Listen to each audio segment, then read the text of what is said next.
got banned from a high school. I know, you're like, more context, please. Let me explain. I know when someone gets banned from a high school, it's usually for like showing up body parts. Not what I did, okay? I was just telling jokes. I was showing my body of work. Okay. So I got booked to perform at a high school because my career's on fire, okay? And, high school one day, Calgary the next, I'm doing things, So I got booked to perform at a high school, and before you judge, okay, this gig had dignity to it, okay? It was a nighttime event. It wasn't a daytime thing for the whole school, okay? It wasn't an assembly. I'm not a clown. It was a nighttime event. It was for the Muslim Student Association. They booked me to, or did you guys boo or did you go, whoa, I wasn't sure. We are in Calgary. I got booked to perform for the MSA, and these were really nice kids who booked me, and I don't want to throw them under the bus, but I'm going to just because they told me I could talk about whatever I wanted. Don't say that to a comedian unless you mean it, especially at a high school. Because my thought was, okay, it's nighttime, the bell has rung, so we can get a little loose in this high school cafeteria, Halal, of course, So I really just did my normal set. I started by making fun of the city a little bit. That's what I do. Don't take it personally, okay? This was in a city called Mountain View, okay? And they don't have a view. So that was my first joke. I was just like, where's the view? It killed. And then I roasted the whole front row, because the whole front row was valedictorians. Isn't that messed up? They put the valedictorians in the front and the lessers in the back. Yeah, great classist. Yeah. So I just roasted them. I was like, nerd. You're the next Luigi. Nerd.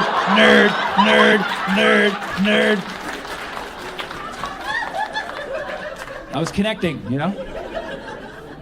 So they were warmed up. I was like, I'm gonna do some riskier jokes, I did an impression. You guys like impressions? Okay. Here's my impression of a gay suicide bomber. Well, I thought you guys said you liked impressions. Why'd you all of a sudden pull back? Well, that's not the impression I was expecting.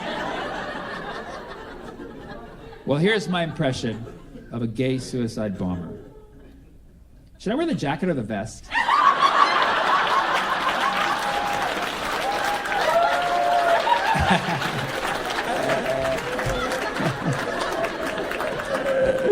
Ironically, that joke never bombs.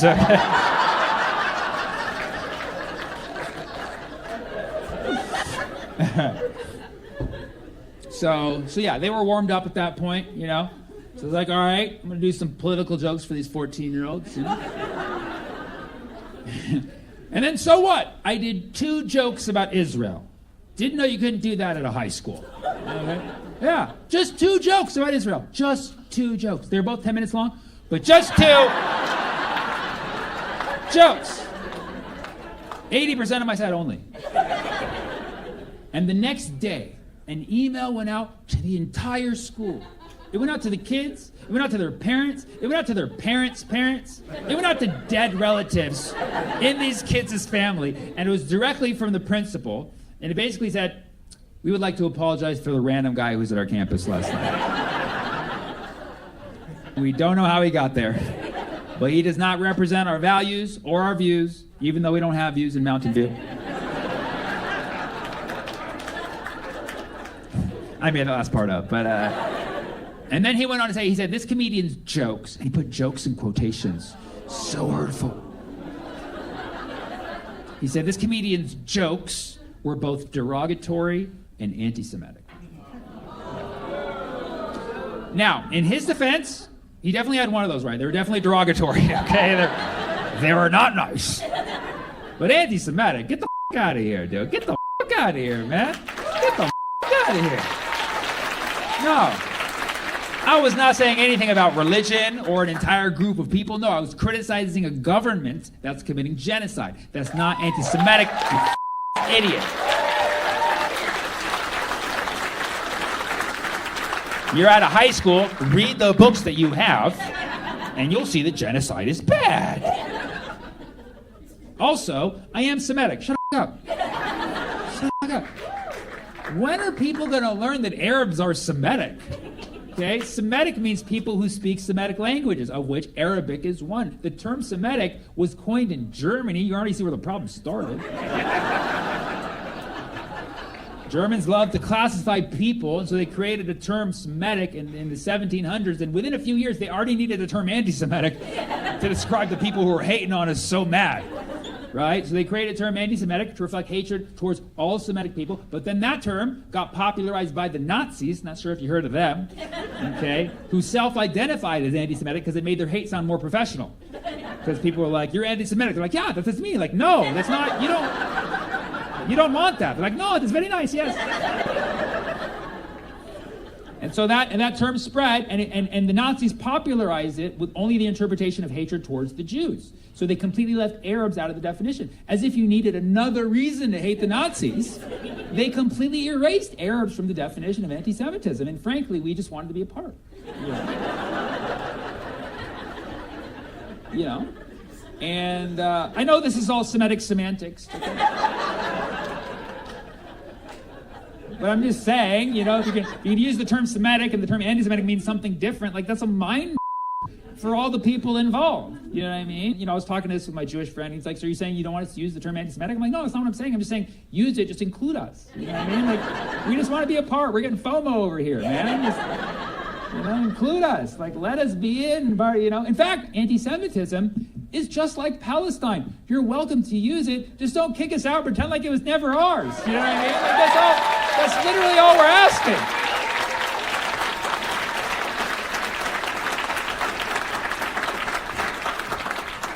Also, I know what anti-Semitism is. I'm on Twitter. If our government actually gave a shit about real anti-Semitism, they'd get off of college campuses and just log on to X, which is the source of modern-day anti-Semitism. You can talk directly to the commissioner. His name is Grok. And if that's not enough, follow Elmo's account. It's there.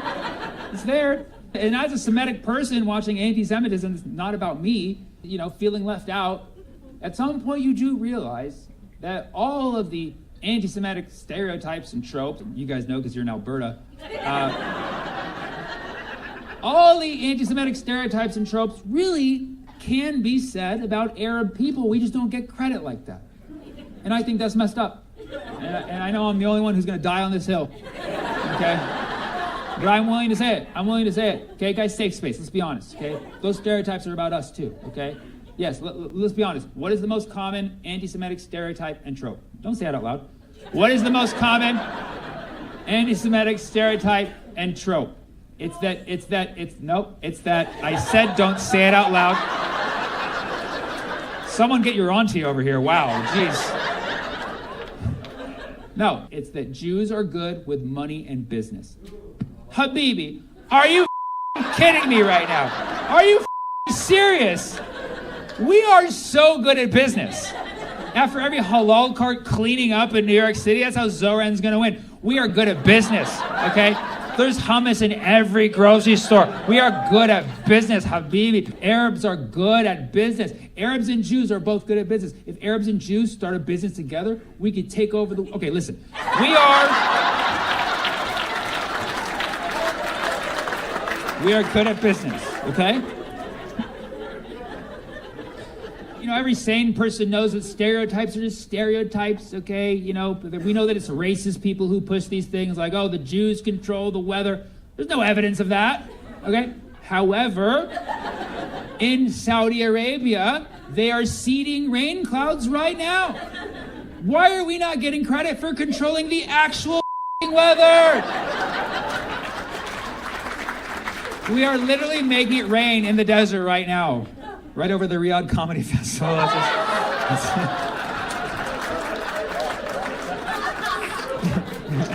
I wasn't invited. The one that hurts the most, the stereotype that hurts the most, is the one about big noses, okay? Like, how do we get left out of that? How the fuck do we get left out of that? Arabs have huge noses. If you nose, you nose. Some of you people don't want to laugh at this. I can tell. You're like, this is too on the nose for me. What I'm saying is, I know what anti-Semitism is and I know what it's not. And I was not doing anti-Semitism at that high school that night. I was simply telling genocide jokes for kids.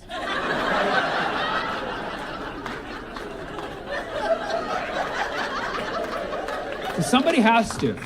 Somebody has to. And the principal called me anti-Semitic, and then they published it in the local newspaper, the Mountain View Bee or whatever. They all called me anti-Semite, and the messed up part, the principal wasn't even at the show. Yeah, because somebody asked him, like, what were the jokes that the comedian told that were anti-Semitic? He's like, oh, I wasn't even there, I don't even know. Oh, wow, great evidence, Cash.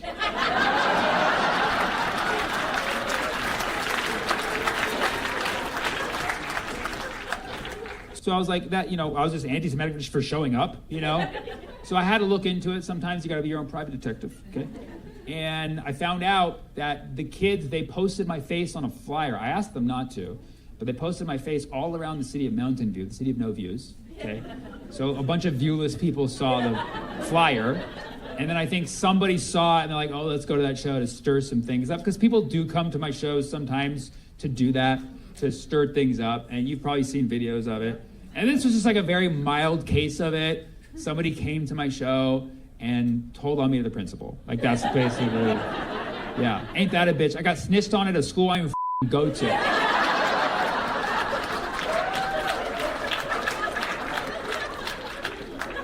So basically, I was targeted. Okay? It was not anti-Semitism, it was anti-Sammy-tism. Yeah. Which is a very specific kind of anti-Semitism. It's a subset of anti-Semitism. I got nothing to lose. I have the whole set recorded on my phone still. I'm going to edit at my mom's house later. Do you guys want to hear the jokes? Yeah? You want to hear it? You want to hear the jokes? All right. So here's the first joke. Israel loves to claim that it's the only democracy in the Middle East, which is kind of offensive to other Middle Eastern countries that can vote, like Turkey or Lebanon or Syria sometimes, But Israel loves to champion itself as being the home of women's rights in the Middle East, right? Yeah. And I love women's rights. I know my face looks like I love Sharia law, okay? But I love women's rights more than I love Sharia law, okay? Yeah, I'm progressive like that, okay? I looked it up, I Googled it, and the first thing that I noticed was that abortion is not a right in Israel. Okay? Now, nor is it in Texas or Florida or Alabama or Kentucky, okay? But none of these places are claiming to be the home of women's rights in the United States, because we know who we are, Alberta, too, you guys, it's kind of on the, okay? You guys, seems like you guys don't know. Get one while you can. And listen, I know that for some people, especially in Alberta, okay, abortion might be a controversial issue, but I'm just saying, if you claim to be the place of women's rights, just have the fucking rights, man, okay? But the truth is, if you're a woman in Israel and you want to get an abortion, you have to first get approval from the high court. Not the low court, but the high court, okay? And this can take weeks and often months. Now, I don't know how much you know about abortion, but it's kind of a time-sensitive issue. And so clearly, this is by design. They do this to discourage women from getting abortion, and I think that's f***ed up. If you're a woman in Israel and you want to get an abortion, sometimes you just can't. Sometimes it's just quicker and easier to join the IDF if you want to kill a baby. Okay.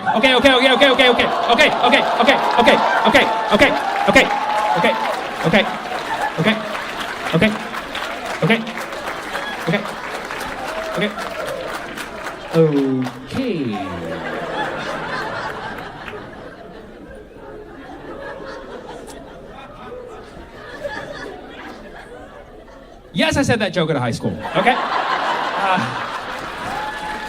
I felt it was the right thing to do, okay? I used to be a teacher before I was fired. I have a connection with academia, okay? And the kids loved it, by the way. They stood up, they clapped, they cheered. They laughed a little too hard, to be honest. I didn't appreciate how hard they laughed. I was not comfortable with that, but it crushed, man. It was an auditorium of like 500 kids. It crushed. I was the IDF that day.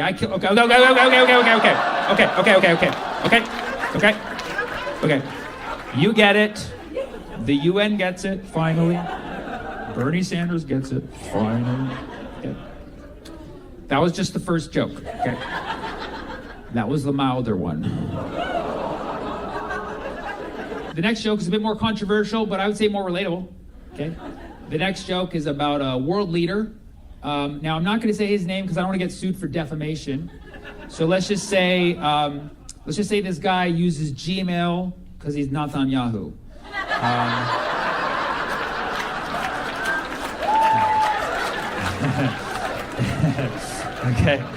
Okay.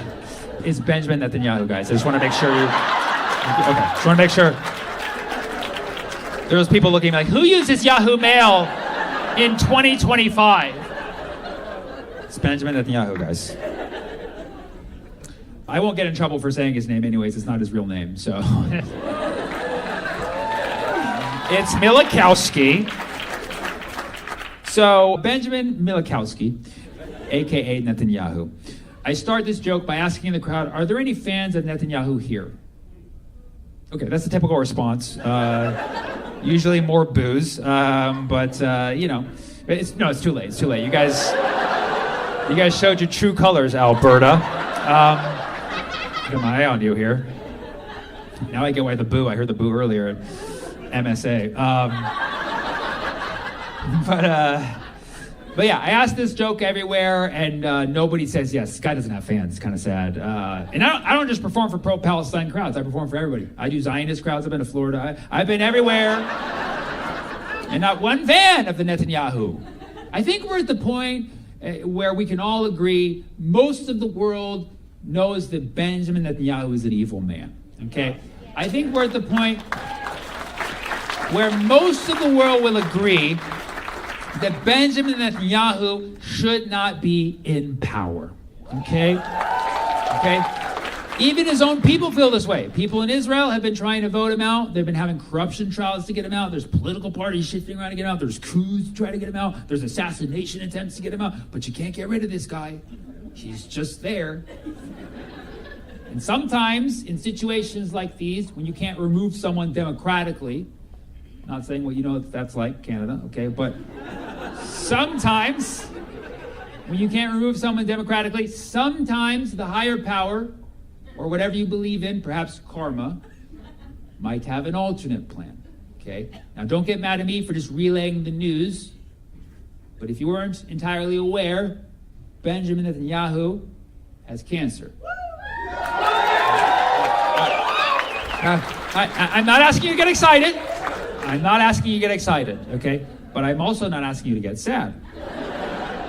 I'm asking you to remain completely neutral to this piece of factual information that Netanyahu has prostate cancer. Okay, which is, you guys keep wanting to get excited. Yeah, prostate cancer, which is kind of inherently funny in a way, but now, so does Joe Biden. Joe Biden has it too, but we'll do a joke about that at another time, okay?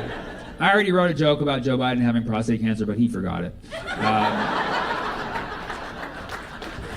But you gotta admit, kind of ironic, the two main people associated with the genocide now have prostate cancer. Turns out what goes around comes around up your ass, okay? Come on, up your ass. And around the corner, you know? It's where the prostate is. But yeah. Now some sources will say it's just a benign tumor of the prostate.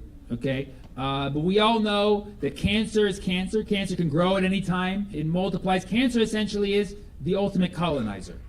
You know? It grows, builds checkpoints so the cells can't cross. You know, and eventually its goal is to turn your body into greater cancer. You know? Okay. This is not a political joke. It's just medical science. Don't get mad at me unless you're a doctor. Okay? And I just find this very ironic. I find this so ironic, I find it perfectly ironic, that Benjamin Netanyahu has prostate cancer. Because if you're familiar with Netanyahu, you would know that he is the one person in history who's had the most opportunities to free Palestine. He is literally the one unique person in that specific position of power for the longest amount of time who's been presented with time after time after time the most opportunities to facilitate the creation of a Palestinian state. But at every opportunity he had, he shut it down. Because in his mind, he never wanted there to be a Palestinian state. And he used to not say it, but he finally says it now. But we've known it all along, because every time he had the option, he pushed it away, he made it difficult. He tried to make it damn near impossible for there to ever be a Palestinian state.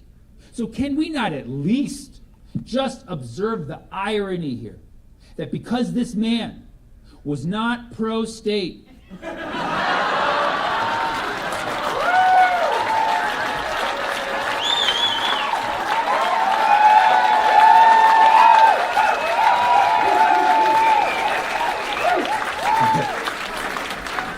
that he now has cancer in his prostate. You can't make these things up. You can't make these things up. And they removed his prostate. He's a no-stater now. He's a no-stater now. He's a no-stater. He got a no-state solution inside him. Okay, that was just the first part of the joke. That was the less controversial part. The next part is more controversial because I'm going to say something that's going to piss a lot of people off. But I'm going to say it because I mean it. And that is that I want to be a better person. Thank you for laughing at that, but I do. I want to be a better person, and no matter how much I hate someone or despise them for their actions, I don't want to be the one to wish sickness or death upon them. That's not who I am, and that's not who I want to be. These are my values. These are my values. I did not learn them in America. So in tune with my own personal growth, not cancer, but my spiritual growth, I'm going to say something that's going to be very hard for you to hear, just as it's hard for me to say. But I have to say it as a part of my 12-step program. And that is that I want Netanyahu to get well. I said it. Not Joe Biden, I'll give you that. But Netanyahu, yes, I said it. I said it because I don't want to sink to his level. Just because he's evil, I don't want it to make me evil. Now, I understand I'm going to lose fans over this. People are going to be so upset once this information goes public, but I'm letting you guys know because you're good people and you deserve to know the truth. And Netanyahu right now, they removed his prostate. They say he's in a stable condition, but we all know that cancer can come back. It's the ultimate colonizer. Tends to violate agreements, etc., etc. And so I'm just letting you know that if that cancer does come back, I'm going to be the first person to lead by example, stand up and say, we need to stop it. Yep, yeah. And I don't care if we have to go inside him.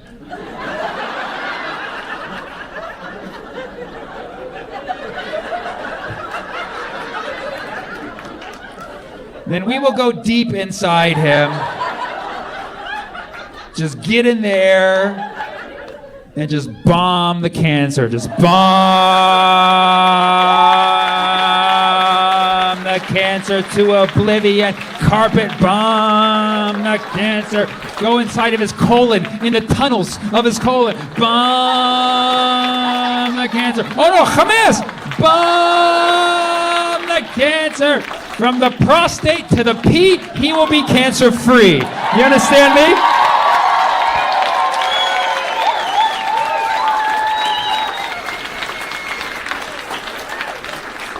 Gotta go deep in there, get that colonizer, you know what I'm saying?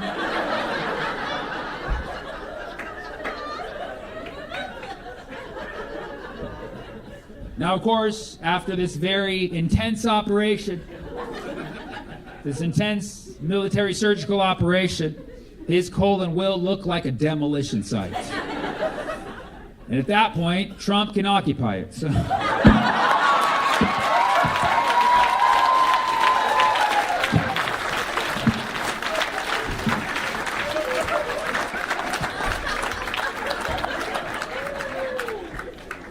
Yes, I said that in a high school.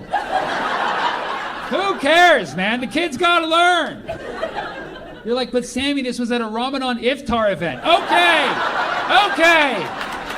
My bad. I can make better decisions. That's between me and Allah, okay? It's not between me and you. It's not your jurisdiction.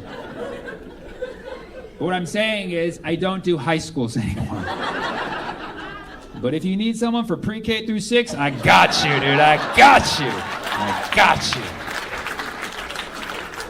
I love you, Calgary. I hope to see you next year. Thank you so